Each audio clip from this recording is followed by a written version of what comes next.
Your handwriting is slower than your typing. That's the whole point. The friction your fingers feel dragging ink across paper is doing something to your brain that a keyboard physically cannot replicate. And if you've been typing your goals into a notes app every January, you've been skipping the step that makes them stick. In the early 2000s, researchers at Indiana University put children who were learning the alphabet into brain scanners. Some kids practiced letters by hand. Others typed them on a keyboard. When both groups were shown the letters afterward, the handwriters lit up regions associated with reading, language, and motor planning. The typers showed almost none of that activation. Same letters, same children. The only variable was how their fingers moved. That difference comes down to something deceptively simple: variability. When you type the letter A, your finger hits the same key in the same spot every single time. The motion is identical whether you're typing A in ambition or A in apple. Your brain encodes it as a single motor command. Done. Efficient. Forgettable. When you write the letter A by hand, something messier happens. Your grip shifts, the angle changes, depending on the previous letter. The size fluctuates. Every A you write is slightly different from the last one, and your brain has to solve a tiny motor planning puzzle each time. That puzzle is the mechanism.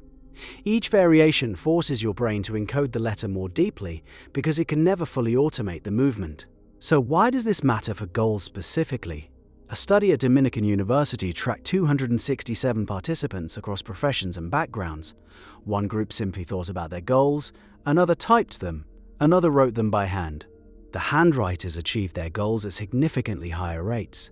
The gap was large enough that the researchers couldn't attribute it to personality differences or motivation levels. The physical act of writing was doing something the other methods weren't. The explanation sits at the intersection of motor control and memory encoding. When you write a goal by hand, you're engaging what motor researchers call a graphomotor sequence.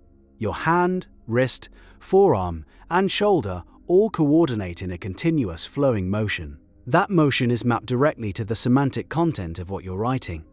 Your brain doesn't just record the words. It ties the meaning of those words to a physical experience: the feel of the pen, the resistance of the paper, the spatial position of the sentence on the page. Typing collapses all of that into a uniform key press. The physical experience of typing, "I will run a marathon," is nearly identical to typing "buy groceries." Your body can't tell the difference. Your brain barely bothers to distinguish them. This is where it gets uncomfortable. The same convenience that makes digital note-taking fast is precisely what makes it shallow.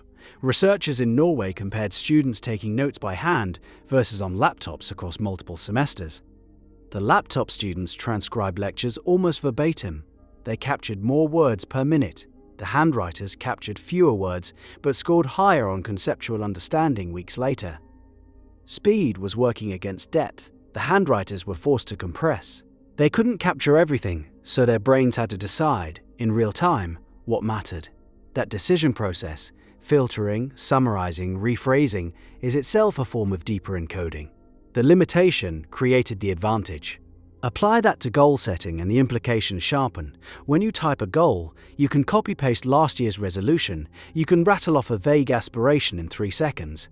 The ease of input lets you skip the part where your brain actually wrestles with what the goal means. Writing by hand forces a slower confrontation. You feel the length of the sentence in your forearm. A goal that takes 30 seconds to write by hand gets more cognitive processing than one typed in 4 seconds.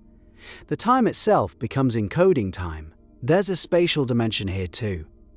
Researchers at the University of Tokyo found that writing on physical paper activated regions associated with spatial memory more strongly than using a tablet or phone. When you write in a notebook, your brain maps the information to a physical location. Top of the page, left margin, next to that coffee stain. Those spatial anchors become retrieval cues later. You don't just remember the words, you remember where they lived on the page. Digital screens flatten this entirely. A typed note exists in a scrolling void. There's no fixed position, no physical geography.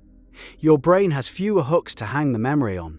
The information feels thinner, because in a very real neurological sense it is.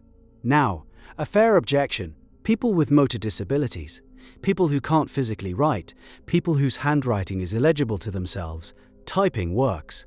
The research describes tendencies across populations, and individual circumstances override population averages every time. The mechanism matters more than the medium, and the mechanism is engagement depth.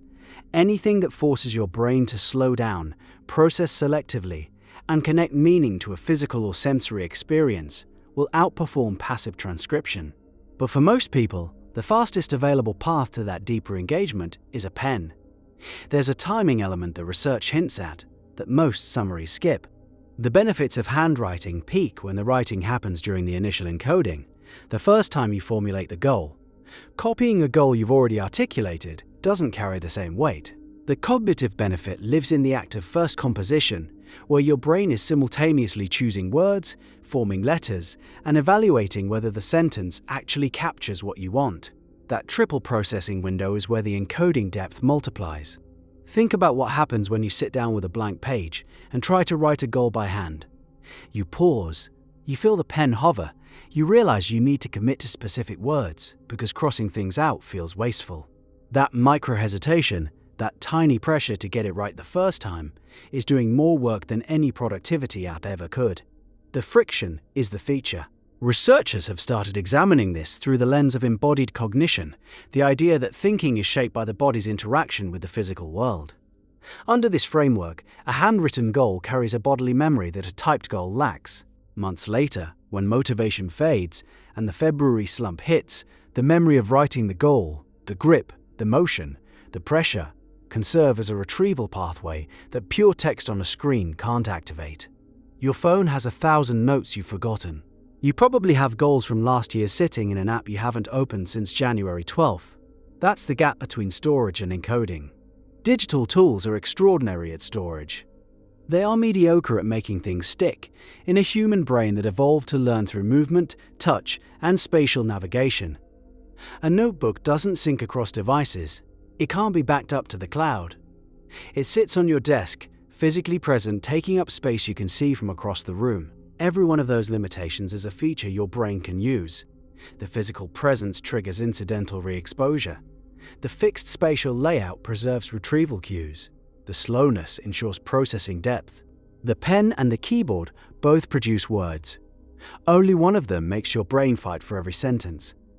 That fight is where goals stop being wishes and start becoming wired into the architecture of your memory.